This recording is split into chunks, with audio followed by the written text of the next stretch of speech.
Hello. How's it going?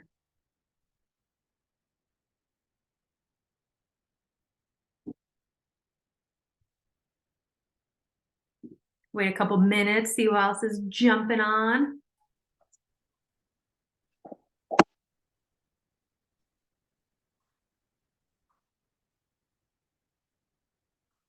Hey Tina. Hey, how are you? Hi- Good. Sorry. I like this was my lunch, so I just got on the treadmill. I think my video was Oh, on. You probably saw my ceiling. yeah, I was gonna say I saw like the top of your head, and I was like, all right, Oh, she's getting settled still. so Um, awkward. Yeah. yeah, and I actually signed on to a different Zoom meeting initially, so that's why I'm a couple minutes late. But I was like sitting there, and I'm like, there's nobody on this call.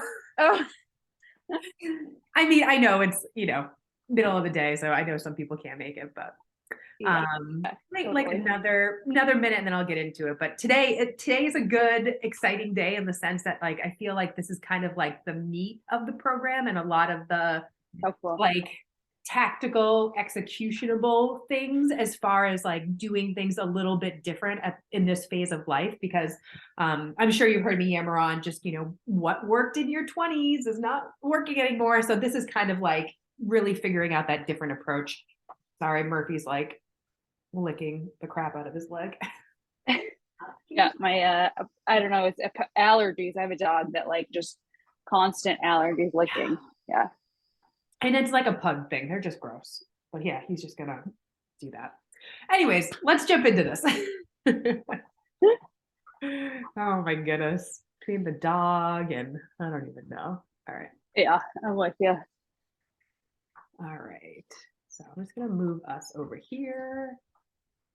I mean, is it really loud right now? I can go on mute if you want because I know you're recording.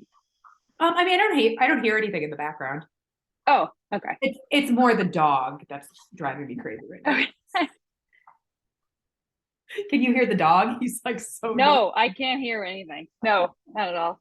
All right, let's jump into it. So, like I said, today is a good day. I'm excited to share all this stuff with you. So, we are going to talk about the pillars of perimenopause fat loss. And this is really what over the years working with so many different women, also my own personal experience kind of like trying to figure out this crazy time, I think these are pretty much like the four main areas that you need to focus on or at least approach a little bit different. So we'll go through each of these and I'll really get into some details, and a lot of this is like what we do with one-on-one clients. A lot of this is stuff we talk about again and again, so I'm really excited to go over this with you guys. So the four pillars, and I think they're equal weight in the sense that I don't really think one is more important than the other. I think they're all really important as far as just feeling your best, making sure you're able to maintain your weight or lose weight if that's what you're struggling with. But stress and sleep management, which I know is like the most annoying thing to hear, because we're all like, yes, I know I need to manage stress. I know I need to sleep, but I just think it's so important. And when those things are in balance, I just think everything's better. I always say when you don't sleep, everything sucks. So we'll talk about that, like what's important there. And sleep and stress are very much tied to nutrition and blood sugar balance. And blood sugar balance is key for perimenopause and menopause because, as we talked about last week, our bodies become less resilient to different stressors. And when we have crazy things going on with our cortisol, as far as stress goes, cortisol being that stress hormone, blood sugar is very much tied to that. So as we start to age and get into this period of life of perimenopause and menopause, our bodies just don't balance that blood sugar as well as it could. So there's definitely things that you need to pay attention to as far as like how you're eating, what you're eating, maximizing your movement, sleeping, managing stress. And I'll talk about how all those things are connected. The other thing that I think is really important is reducing toxicity and supporting detox. And what I mean about that is, our livers and our gut are really important as far as getting things out of our body. And we talked about, hormones, like if they're recycling back through, you're going to get symptoms as far as like estrogen dominance and things like that.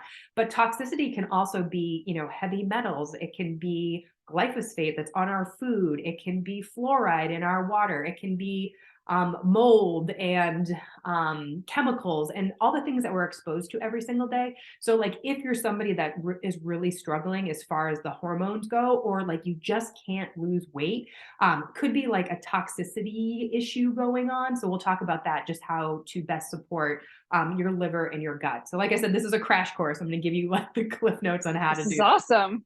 Yeah. Would Go ahead. the would that show up in like the Dutch test as well for that pillar? Like if you had like high toxicity?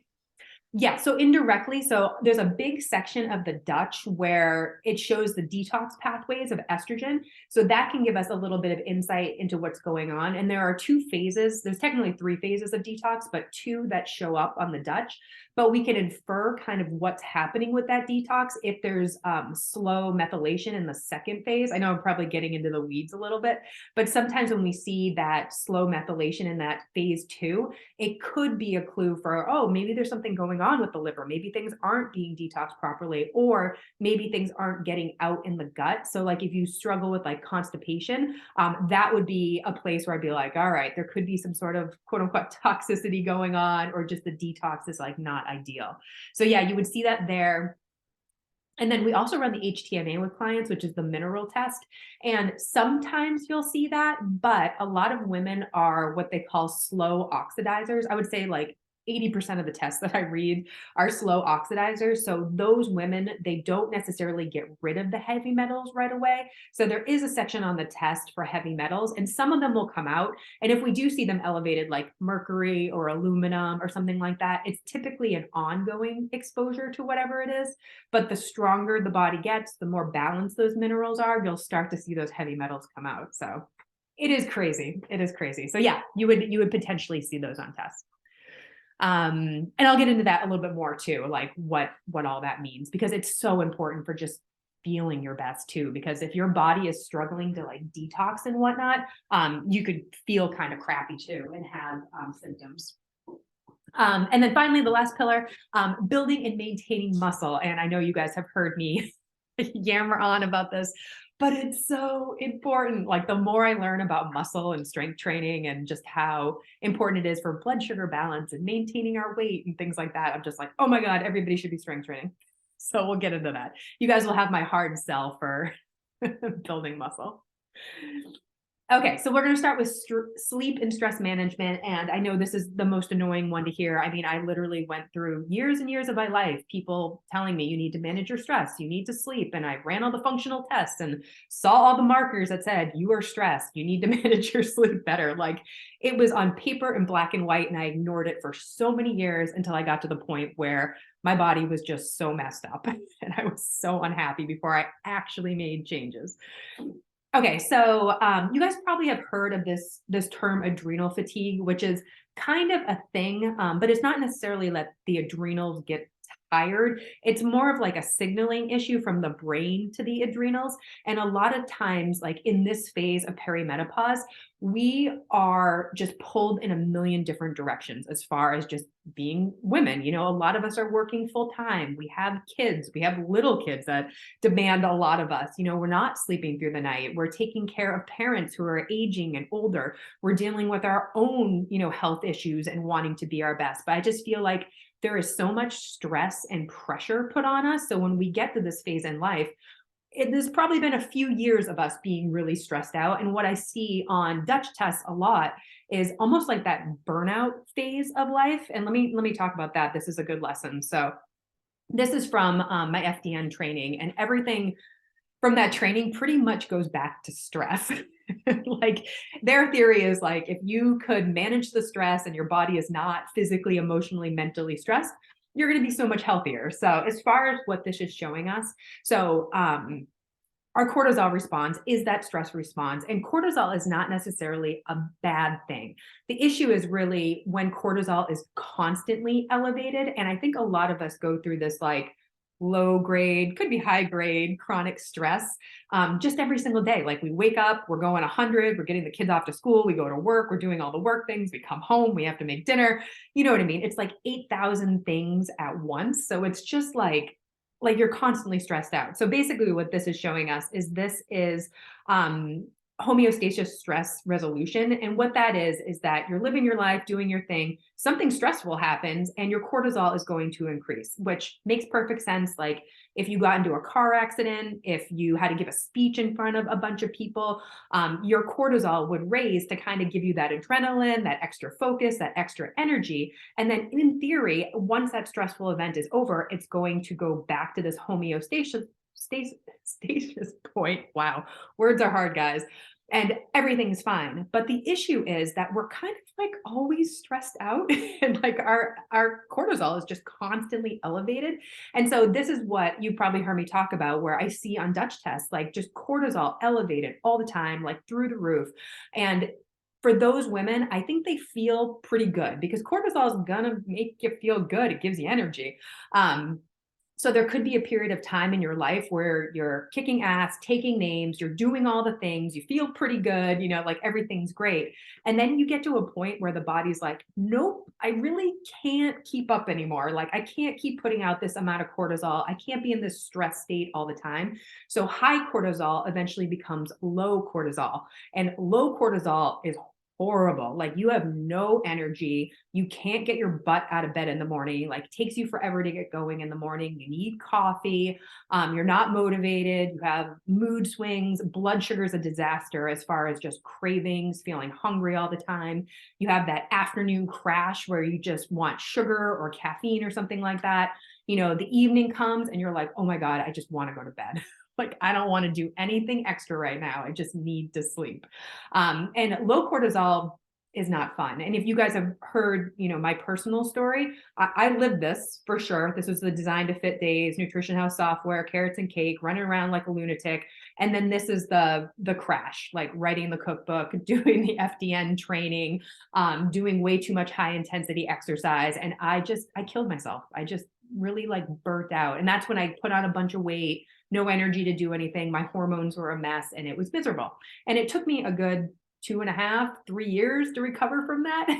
So like this is the message to not get to this point and why managing the stress is so important. And then of course here is probably where I was at some point as far as like my autoimmune disease and everything. But the lesson here is high cortisol eventually becomes low cortisol, and that is not a good place to be. Okay, so signs and symptoms of adrenal fatigue. It's HPA axis dysfunction. Some of them I talked about, like the mid-afternoon slump, autoimmune issues, body aches and pains. Oh, I dealt with that for a little bit, just like reoccurring like shoulder injuries and like back pain, brain fog, dark circles under the eyes, been there too, depression, or just kind of like a low mood, feeling on edge all the time. Like I would have these like random bouts of anxiety where I'd just be like worried about everything. And I was like, what is going on with me?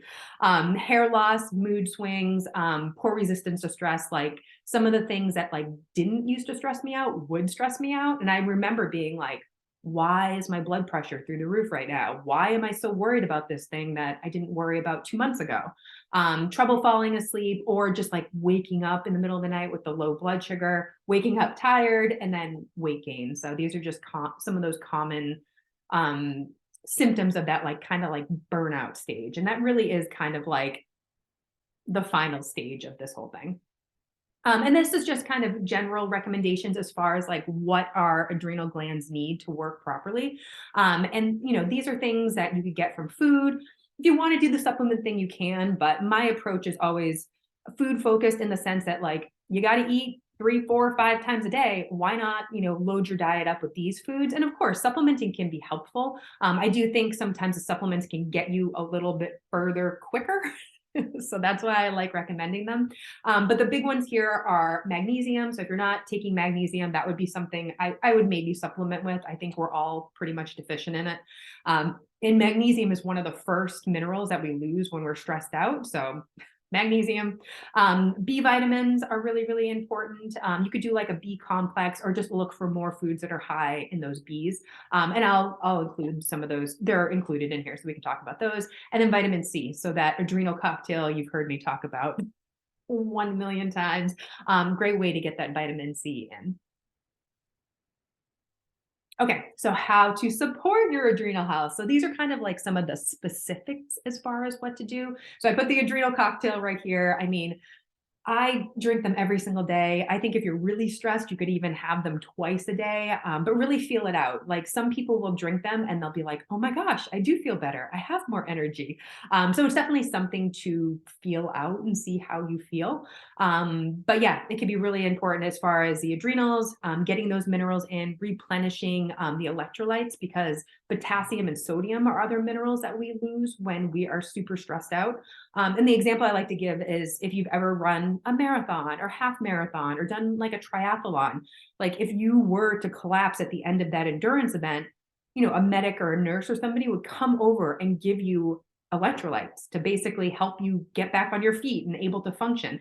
So like physically, and mentally, emotionally, when we're stressed, those are the first things that we lose. And if we don't have those electrolytes, we don't have that spark as far as our cells and how they work properly. But you can literally feel run down and exhausted. So adrenal cocktails are a great way to get sodium, potassium, and vitamin C all in one. And I think just in general, loading up your diet with sodium and foods high in potassium can just help how you feel better. Oh, and I'll add, I have a list of foods that are high in each of those minerals. So I'll add that to the portal for you guys. And I tell people, print it out, hang it on your fridge, and every single week when you are doing your grocery shopping, just make sure you have some high magnesium foods, high potassium foods, high sodium foods, or you could just salt your food, but just making sure you have a few in your grocery cart every single week. And then of course, like switch them up, try different things, have your favorites every week, but try to switch it up as much as possible. And then we're gonna talk about blood sugar balance in a little bit.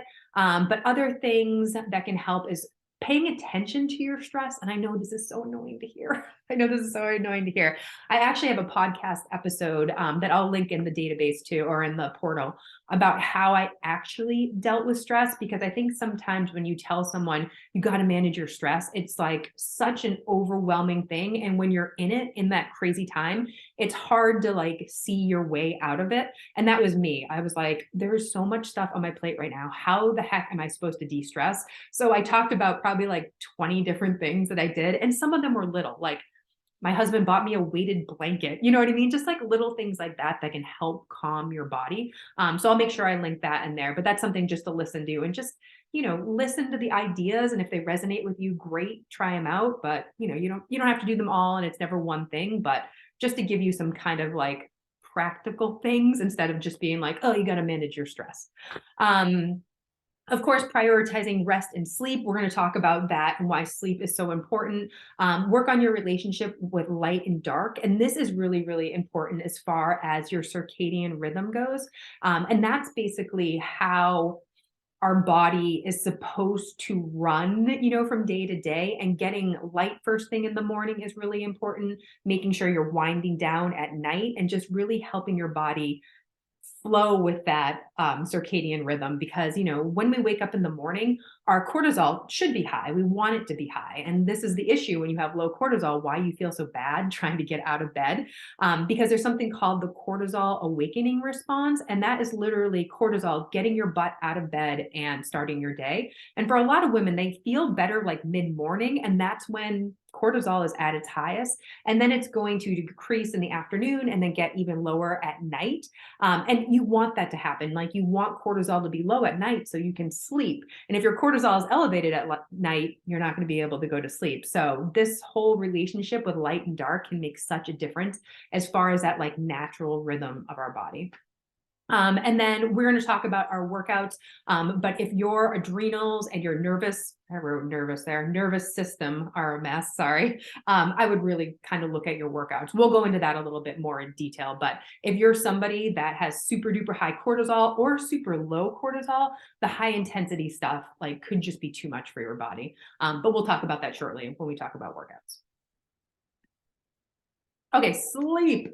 Oh my gosh, you guys know it is so important. Everything sucks when you're not sleeping, but it's so important for that HPA access and that feedback to your adrenals.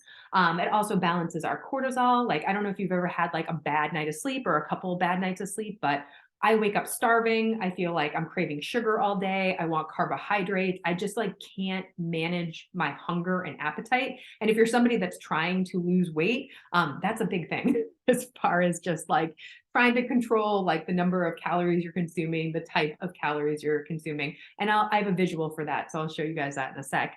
Also improves insulin sensitivity, and it regulates the release of various hormones as far as progesterone, estrogen, luteinizing hormones. And again, this goes back to stress. Like if your body is stressed out, it is not going to prioritize your sex hormones because, you know, if your body is super stressed, like it is not going to be focused on having a baby and the sex hormones that you need for that. So I know it's annoying to hear you need to sleep, prioritize your sleep, but we'll talk about this a little bit more in detail. This is just another slide, you know, the main effects of these hormones. Cortisol is our stress hormone. Leptin, it's responsible for making us feel, you know, satiated and satisfied when we eat. Ghrelin is our appetite hormone. Will either tell us that we're hungry or not. But all these are really, really important. And I actually have a video on YouTube that I linked in the portal as well. A lot of extracurricular homework stuff for you guys. But it talks about like how your hormones affect your sleep, and then just some rabbit holes to go down if you are somebody who is really struggling with sleep. Okay, so these are, you know, recommendations that I give all of our clients. I think it's really, really important. But I think having some sort of sleep routine is really important, because if you think about how we are living our lives, we are running around like lunatics. We get in bed and we're like, okay, body, it's time to go to sleep. And honestly, like if your brain is still doing to-do lists and thinking about everything you have to do the next day, or, you know, doing reruns of conversations that you had that went bad or something like that, worrying about things, like you're not going to be able to sleep. And I always give the example of like, if you have little kids, you know, it's like a whole process to get them to go to sleep. You know, it's like you give them a bath and then you do like the lotion and the pajamas and then the book and then the snuggles. It's like 8 million things to get them to go to sleep. But it makes sense. Like you're helping them wind their bodies down to go to sleep. But as adults, like we don't really do that. We're just, you know, cleaning up the kitchen, folding laundry, and then we're like, all right, time to go to bed. So, you know, 2-ish hours before bed, no screens, no blue light, like really do your best to remove yourself. And I mean, this is carrots and cake world. It's real life. Like I'm watching Netflix before I go to bed every once in a while. But if you're really struggling with sleep, it could be a time where maybe you cut that TV off a little bit early, you put the phone away, you stop scrolling. You could try those like blue blocker glasses. I think they're really easy to find now. I feel like you can get them at Target, you can find them on Amazon. Some people think they're really helpful. I definitely wear them from time to time, but that could be helpful as far as blocking those blue lights and whatnot. And then of course, you know, just like reading before bed, anything just to calm your body down, meditations, things like that.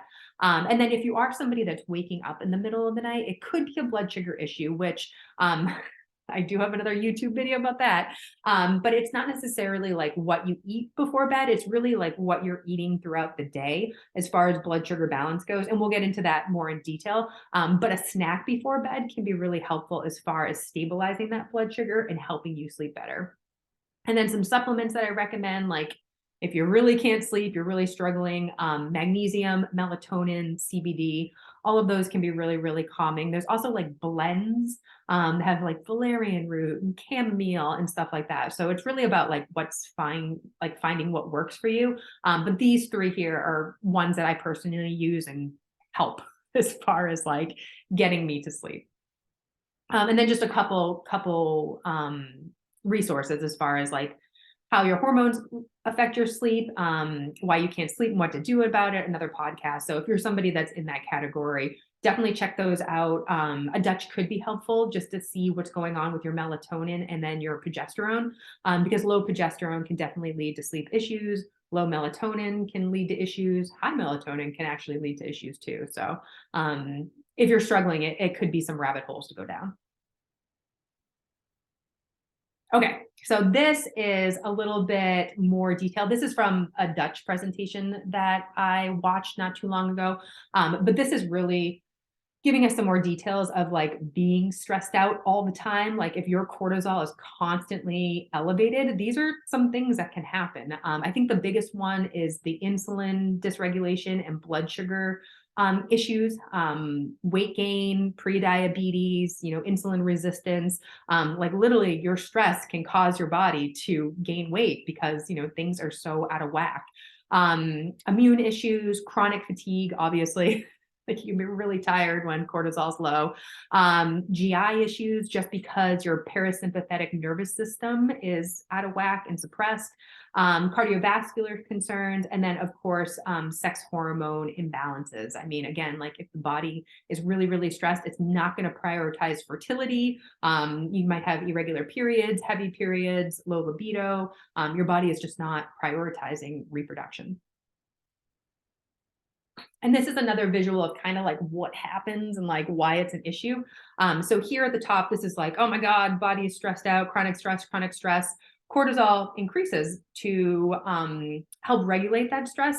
And then in with cortisol, glucose will raise.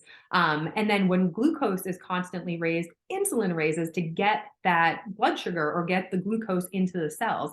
And when insulin raises, that's when things grow. And of course, it could be babies, it could be muscle, but also could be fat. And if that's happening again and again, that's where we get into those states of, prediabetes, diabetes, obesity, other things. So like really like managing the stress is like such a big deal. And again, going back to the Dutch, we can see this cortisol pattern and we can make some assumptions as far as like what's going on with blood sugar. And in the final week, we'll talk about what testing to ask for as far as like fasting glucose, fasting insulin, A1C, things like that you can request from your doctor or a lab or something like that. Because really the only way to test blood sugar is through the blood. Like the Dutch will give us some clues, but the only way to really get that information is through blood testing. Okay, so nutrition and blood sugar balance. Hopefully that was a good segue to talk about blood sugar. Okay, so blood sugar. You guys have probably heard about high blood sugar, and I think that makes a lot of sense. With high cortisol, you're going to have high blood sugar.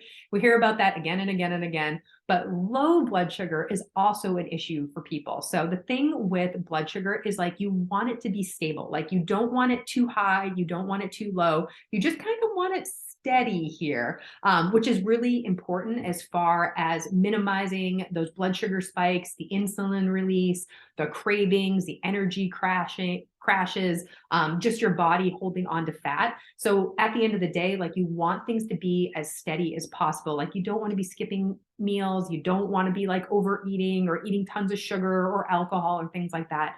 All of those things can really like spike your blood sugar and then have it crash.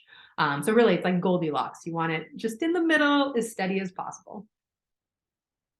Oh, okay. And this was just a little slide. If you're somebody that might be struggling with blood sugar issues, I would definitely do some testing because you kind of want to nip it in the bud. Like you don't want it to develop into like insulin resistance or prediabetes or things like that. So if you're having like major sugar cravings, you've gained weight out of nowhere, like you're having that brain fog, you're having like major energy dips or peaks and valleys.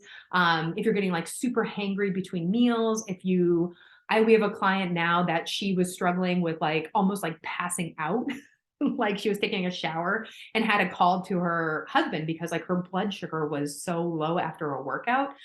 So really like, this is, obviously it's pertinent to weight loss, but like it's very important as far as your overall health goes. And, insulin resistance, blood sugar issues, it's definitely not one thing. But we'll talk about kind of what to do as far as like what to eat, managing stress, managing sleep, and then of course, moving more can be really, really helpful. Something that you can try. So if you're one of those people that's like, yes, this is me, I probably have some sort of blood sugar issues. Eating smaller meals throughout the day could be really helpful as far as managing that blood sugar. Because, if you're eating like bigger meals, like 2 or 3 meals, you're going kind of a long time between meals. And that's where you can have those peaks and valleys with blood sugar. So it's just something to try out. And, some people say this really, really helps as far as keeping blood sugar steady. Like I was saying, it's like Goldilocks. You don't want it too high, you don't want it too low, you want it nice and even. And when I was going through that low cortisol, like blood sugar issues, like my body was just wrecked. The mini meals were kind of what saved me. And it was almost like snacks. Like I just had snacks all day long, but they were loaded with protein, some sort of fiber, some slow digesting carbohydrates, some fat. But they were as balanced as possible. It wasn't just like having some chips or some crackers or, random stuff. It really was like fully balanced meals throughout the day. Okay, so if you're somebody who's struggling with sugar cravings, these are just a few things that you could try. So I do have a YouTube video that goes more into detail. So again, extra credit, extracurricular things that you can review. And then making sure you're eating enough. I see this a lot with women who they're trying to lose weight, but they're like cutting their calories so low. And it's almost like making their sugar cravings and their blood sugar issues more difficult, I guess, because they're having such low blood sugar. And then depending on what they're eating, maybe high.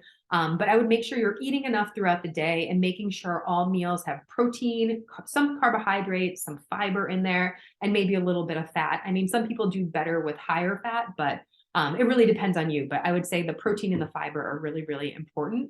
Other things that you can do are consuming more potassium and magnesium. These two minerals are really important as far as blood sugar balance goes. And this is where like the HTMA can be really helpful as far as seeing that ratio. And, you know, I have looked at hundreds of HTMAs at this point, and I would say 90% of them, women are super low in potassium. Like I see people with like they're like a 1 on the scale where you should be much higher than that.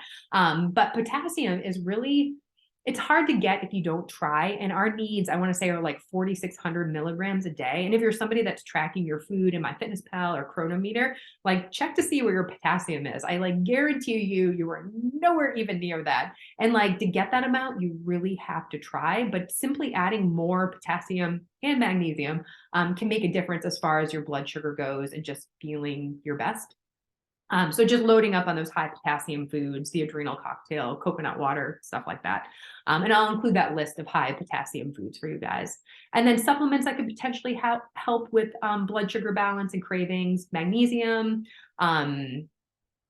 inositol, and berberine are 3 that I recommend to clients who have blood sugar issues. But you guys probably know my spiel on supplements. They are helpful. They are not magical. They are to supplement what you are doing with your diet and lifestyle. So I think the diet and lifestyle stuff is probably more important, and really like building muscle, moving more throughout the day, sleeping, stress management, getting that protein in throughout the day. I think those are the big dial movers. And then the supplements can just help as far as what you were doing.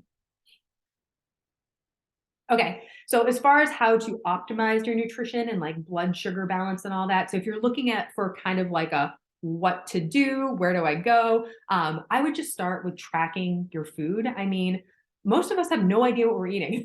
We're like guesstimating or we're winging it. Like we just don't know. And if like you have no idea what you're eating, you can't really make changes to that or can't really make um purposeful changes to it. And I think most people, well, I heard this on a podcast, that most people underestimate how much they're eating by as much as 50%. And I actually did a nutrition audit on myself because I was struggling with all my UC stuff for a really long time. And like during that time, it all was basically like survival mode. Like I was not paying attention to my nutrition. I was literally just eating whatever because I was so sick and everything was just going right through me. But anyways, once I started to get into remission, I did a little nutrition audit because in my head, I was like, oh my gosh, I'm under eating. I'm never going to gain muscle. I'm like screwing up my body. And I did a nutrition audit. And you know what? I was eating plenty of calories, plenty. But it was just funny because I assumed I was under eating that whole time and I really wasn't. So just simply tracking my food made me aware of how much I was consuming. So that would be where I would start. And that really is like weighing your food, measuring your food, you know, reading package labels, you know, really paying attention to portion size. You might actually surprise yourself. Like a serving of chips is like 13 chips or something like that. I mean, I never eat 13 chips. I'm eating like 3 times that when I'm eating chips. But just like little things like that can be really eye-opening, and just paying attention to like how much protein you're eating, how much fiber. Which brings me to the next thing as far as like calculating your protein goal. We always start clients with protein. I just think it's so important for building muscle, maintaining muscle, feeling satisfied, helping balance blood sugar. It's good for your mood and your brain health and like a million different things. So this is just 2 ways that you can calculate it. And I always tell clients, like I give them a range. And what I say is like, we're not robots. We don't eat the exact same way every single day. And if that's how you're using macros, it can be really, really stressful. So I often give clients a range. And with some clients, I just simply tell them, try to hit 100 grams every single day, like 100 at a minimum. And then from there, you can increase, but I don't think you need to necessarily eat like 1 times your body weight. Like that's a crap ton of protein and it's not very appetizing. And trying to get all that in is like not going to be successful just because it's so much and it's probably not what you're used to eating. It's probably not going to be appetizing, like eating a bunch of like chicken breast and egg whites and stuff like that just to hit that protein goal. Like, ew. So I always tell people to start out slow. And if you can hit 100 grams consistently, you are doing amazing. And another recommendation is by Lane Norton, which I like better too. It does bring down that protein goal a little bit. And his whole thing is that your protein needs really depend on how active you are. So like, yeah, if you're somebody that's working out, 5-6 days a week, you're crushing it. Yeah, you're probably going to need more protein than somebody that works out just a few times a week and they're not, super high intensity, lifting heavy, that type of stuff. So his recommendation is your weight in kilograms. So you just have to convert that. There's like converters online and then multiply that by 1.6. And sometimes this number is a lot lower than that body weight times 1 recommendation that we hear, and it's a lot easier for people. And I do think sometimes having that range of protein makes you feel a little bit more successful. So like my goal is 100 to 125 grams. And most days I'm getting 100 grams of protein. Some days I'll get closer to 125, but I do think it helps you be more successful because you're not trying to hit like a number on the dot. Because yeah, we don't eat like that. That's not normal. Like we're not robots. We don't eat 125 grams of protein every single day. So I think giving yourself a range can really help you feel more successful and more consistent with what you're doing. And then fiber is usually like the second thing that we focus on, because I think when you're eating enough fiber, not from supplements, not from powders and stuff like that, you are likely eating a lot of whole foods because where you get fiber is fruits and veggies and oats and beans and lentils and grains and chia seeds and avocados and good healthy stuff. So when you're hitting this fiber goal, you're probably eating a lot of whole foods. And of course, our bodies process whole foods different than processed foods that are already broken down, and can really help as far as weight loss efforts go. And then just supporting your gut, like getting enough fiber and feeding the good bacteria and all that good stuff. And then just a little reminder to eat protein, fat, fiber, fiber with the carbohydrates at all meals. And this would be kind of like next level as far as like what to focus on. I do think there's something to be said about eating the highest quality foods that you can find. And I know it's more expensive, it's harder to find these things, but I think when you have the option, it's important because just the way our food system is, how foods are processed, like they're sprayed with chemicals and glyphosate. And I mean, you guys know, well, I think you probably know, but glyphosate, it is now connected to all sorts of cancers. I mean, there's all these like lawsuits and things out there. You can Google it. There's lots of news about it. But like if you're consuming that stuff every single day, like your body has to deal with it and process it. And that's what I was talking about with like the liver and the gut. Like, why not help your body out? Like, don't have it have to deal with all those chemicals and pesticides and heavy metals. And like I said, I know it's expensive. I know it's hard to find. Like, if you can't find the organic carrots, eat the regular carrots. I don't think it's like the end of the world, but I would just do your best as far as like prioritizing like the meats, the dairy, the dirty dozen, things like that. Just doing the best you can. And of course, pushing yourself more towards whole foods, less of the packaged foods. But again, this is carrots and cake world. I don't eat perfectly, but just doing your best to make sure, most of your foods are healthy, clean, and just the highest quality possible. And then, of course, I have to talk about water. I have gone down so many deep dives on water. And again, this is something you're consuming every day. You're bathing in it, you're cooking with it. And if your water is not great, like, again, you're going to have to deal with those toxins and pesticides and all the junk that's in our water. And I live in an area where the water is not good. I mean, there's all these like there's like brain cancer clusters in this area and stuff. Like there's a lot of bad stuff in our water. So I have definitely gone down that rabbit hole. And just to point out, like a lot of people are like, oh, my refrigerator filters, our water. It doesn't. I'm sorry, it doesn't. You really need something a little bit more high tech, I guess. Not necessarily high tech, but you need something that's a little bit more high quality. So there's like Berkey filters, there's Pure Effects filters. If you're local, we have True Health. It's a whole house system. But if you're somebody that's like, I don't really know what's going on with my water, you can check the EWG's tap water database. Just enter your zip code and it will tell you how many how many violations your water has as far as things that are in it that are not so good for you. And then from there, make a decision. Message me if you have questions. I have gone down the water rabbit hole so many times as far as like just making sure we're drinking clean water. And then, of course, really important, which I think a lot of us don't necessarily do, is like once we eat, to pay attention to how our body responds. And I typically, when we're working with clients, like, 60 to 90 minutes after you eat a meal, like, how do you feel? Like, do you feel energized? Do you feel tired? Do you feel shaky or hangry? But really, like, slowing down and just assessing like how your body feels, because just because a food is deemed healthy, it doesn't mean it's necessarily good for your body. And the ideal would be like eating a meal and feeling like really good afterwards, balanced, energized, happy. And if you're eating foods that are not making you feel that way, it's just looking at your diet and trying different things. And it really is like a body experiment at the end of the day. Oh, and then I added this in here as far as seed cycling goes. I added a handout to the portal where it really explains like how to do seed cycling. And seed cycling can be helpful, like if you're somebody who's like coming off the pill, or maybe you're getting an IUD removed, you're struggling with low hormones. I wouldn't necessarily recommend seed cycling if you have symptoms of estrogen dominance, because sometimes adding all these different fats and whatnot can make that estrogen dominance worse.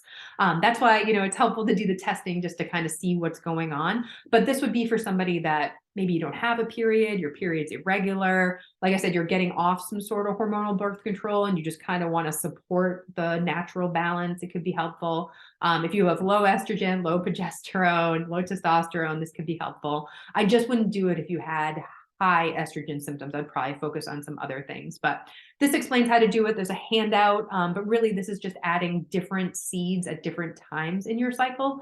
And it could just be helpful as far as supporting the natural production of estrogen and its detox. That's why the flax is in there.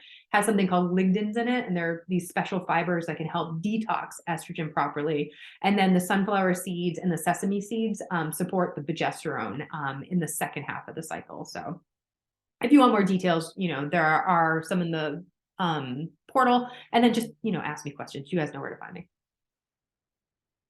Okay, so reducing toxicity and supporting detox. I know I have a lot to say this week. This is all the good stuff, guys. So this is really important, just like how you feel, to make sure your body is properly functioning, and then making sure your cells have enough energy to work properly. So I think the number one would be really to eliminate any of those hormone disrupting foods. And this is for generalized health too. I think the biggest culprits are conventional dairy, conventional gluten. I don't think everybody needs to remove gluten, but I would just look for the organic, the high quality gluten, not the super processed, processed food, junky gluten, refined sugar, industrial cooking oils, canola, vegetable oil, soybean oil, any of those ones that you get with like fried food or dining out. Coffee's on here, but I would say just more like the crappy coffee that's out there. Again, like doing your best to get the organic when you can. It's just coffee is like sprayed with so many chemicals and whatnot. Alcohol, of course, is just a toxin, but again, carrots and cake world, it's all about balance. I'm not going to tell you not to have alcohol when I had a martini over the weekend. I think it's just about picking and choosing what's going into your body and being moderate with those choices. Processed foods, and then of course, foods with chemicals. And then of course, paying attention to like the clean 15, the dirty dozen lists, just doing your best to pick the best stuff when you can, but not stressing about it too much either. Like I was saying with the Organic carrots, if you can get them and they're not super expensive, get them. But if like you can't spend that much money or you can't find them, like don't worry about it. I think it's just about doing the best we can, and then just making progress towards, cleaning up your diet and whatnot. Tina, real quick, Oh the yeah. conventional dairy, can you just hit on that real quick? Like what's in that bucket? Yeah, so unfortunately, it's probably a lot of our favorite brands, but a lot of that conventional dairy can be loaded with those estrogens and hormones and things like that. So Chobani, people are going to like freak out. But anything that's not organic, because organic has different standards as far as what's good for you. And if you are somebody that's struggling with hormonal imbalance, I would definitely put that at the top of your list. Of course, like my husband bought Chobani the other day because we were at Whole Foods and like every yogurt was like $1 million. And he was just like, we're getting the Chobani this week. And I was like, it is what it is. But I would just go for the good conventional or good organic stuff because it's going to have less of the hormones, estrogens, all the junk in it. And it's just better quality dairy, which is going to have more of the probiotics in it, things that are better for your gut. But yeah, I would just look at the label too, because like I went down the cottage cheese rabbit hole recently, and there are some that are gross. They have some like weird stabilizers and stuff. But again, it's like reading the ingredients and making sure you like know what's in it. Because there's like so much weird stuff. Like Trader Joe's, like their yogurt has cornstarch in it. And it's like, why? You don't need cornstarch in yogurt. So I think it's about just reading the labels and just doing your best. Like I said, we have Chobani in our fridge right now. That's a great question though. And then as far as gut health goes, so this is as far as that detoxification process. So I was saying like, as far as detox goes, the liver is a big player in this, and then the gut is a player. So as far as improving your gut, I think the biggest one is like just eliminating the processed junk food. Like I was saying with like the glyphosate sprayed on the wheat and the corn and things like that. The fake sugars, those are really, really hard on the gut, like the sugar alcohols and things like that. But just doing your best to choose whole foods, most of the time. I mean, this carrots and cake world, 80-20. I eat junk every once in a while, but most of the time eating the good, healthy stuff. Removing the inflammatory foods, I would say, again, processed foods, those industrial oils, anything's that's just fake and junky, just do your best to get the whole foods. And what I mean by whole foods, sorry, I should probably specify what I'm talking about, but really anything that comes from the earth or an animal, I think, or the ocean, I think are good bets. Nothing that's been processed in a factory or created with weird things are not actually food. Another thing, which is a little bit like eye rolly, but it can be so important, is just sitting down when you eat and taking your time. Because I think a lot of us are eating on the go or we're eating at the kitchen counter. I mean, I was talking about how I was eating an egg sandwich as I ran out the door. And like, these are not the best ways to eat because like you really want your body to be in a calm state because you can throw food down your throat all day long. But like, if you're like in this really stressed out state, it's not going to digest as well. And that's where you can deal with like the bloating and the gas and the cramping and stuff like that. And I have worked with so many clients where they're like, oh, I'm always bloated. I'm always bloated. But once we have this conversation about slowing down at mealtime, really chewing your food, like almost to the point of baby food, like being intentional around mealtime, like all their bloating goes away. They're like, their minds are blown. They're like, oh, that's all it was. And I was like, yeah, like if you're stressed out, your food is just not going to digest properly. So it really is about like slowing that process down. And I know, like we all know, slow down at meal times, chew your food, but actually doing it can like make such a difference. And then also, I talked about this on Instagram the other day, but avoid drinking large amounts of water or fluid when you eat. And I think this is such a diet culture recommendation, like drink tons of water, fill up your stomach so you're more satisfied. If you're, having cravings, make sure you're drinking enough water. And it's drinking a ton of water is not ideal because you want your stomach to be really acidic because that acid is going to better break down the food. And then it goes to your small intestine and large intestine. But if it doesn't break down well in the stomach, that's where you can have all of these GI issues. So like you don't want to quote unquote dilute that stomach acid by drinking a crap ton of water. And also, like, if you're drinking a ton of water and you're feeling fatigued and puffy and bloated, it could be too much water, or you just don't have enough of those electrolytes. So that's where, adding more of the potassium, the sodium, getting some more magnesium could be really, really helpful because, yeah, like the recommendations on water, I just think we're drinking too much. And if you're going the back, like you're peeing like many, many times a day, like every hour or every 2 hours, or you're peeing a bunch during the night, could be electrolyte imbalance, could be blood sugar issues. So there's a few, rabbit holes to go down, but I just wouldn't drink like a ton of water with your meal. Also things that could help, drinking lemon water can make your stomach a little bit more acidic. Apple cider vinegar could be helpful. You could do digestive bitters, but can stimulate that stomach acid and those enzymes that can break things down. And then of course, when all else fails, you could add a digestive enzyme. And I have some recommendations in my online dispensary if like you want to try one out. But like honestly, like if things aren't working, you're still dealing with GI issues, I'd probably run some sort of like stool test just to get like a little bit more info because yeah, the gut stuff, you guys know, I'm like the gut person. Like it's not fun having gut issues. And that is really important as far as just hormonal balance, blood sugar balance, feeling your best, having energy, all the things. Okay, and then liver, how to support your liver. So again, lemon water can be really, really important. Drinking like a dandelion or milk thistle tea or even dandy blend. These have like bitters in them that can be really, really helpful. Dr. Shade's number 9 is a supplement that you can try. It's basically like this little like squirter, but you squirt it in your mouth, you like hold it there, kind of swish it around your mouth, but it can jumpstart that process as far as the digestion goes. If you do think you have some sort of like liver stuff going on, I think some of the big signs are like hormone issues, skin issues, like if you're breaking out around your period, if you have like rashes or histamines or eczema, all those could be liver, could be gut too.